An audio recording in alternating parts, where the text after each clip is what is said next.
HQRs are high-quality instructional resources that are research-based, evidence-based, that we are providing for our teachers.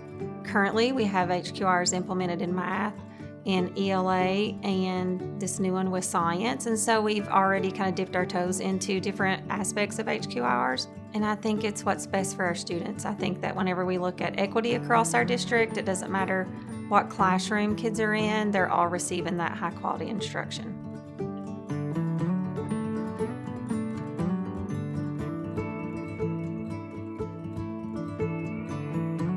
In our implementation, particularly with math, we realized how much support teachers need, and it was really important for us to come together as a district and have a vision for what science, in this case, what that needed to look like. Having teachers and administrators at the same table, that was really powerful for us.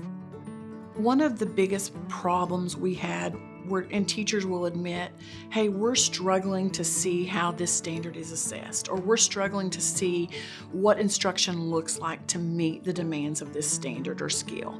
And so looking and seeing this storyline curriculum and seeing how it plays out in the classroom, looking at assessments that were designed and developed, that were high quality, that were vetted, that strongly align, these teachers have a better understanding and seeing that now. And I think that's been the biggest thing that's helped us as a school and in classrooms.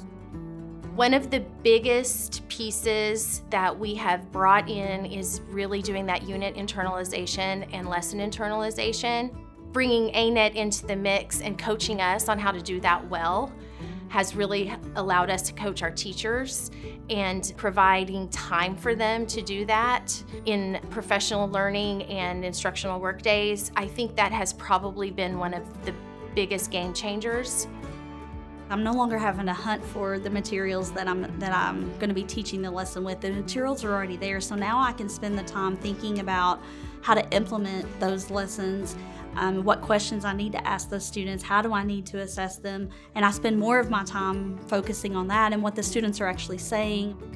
We felt like that our students weren't reaching their goals academically, so we knew that something had to change, and I feel like that this is a strong step in the right direction.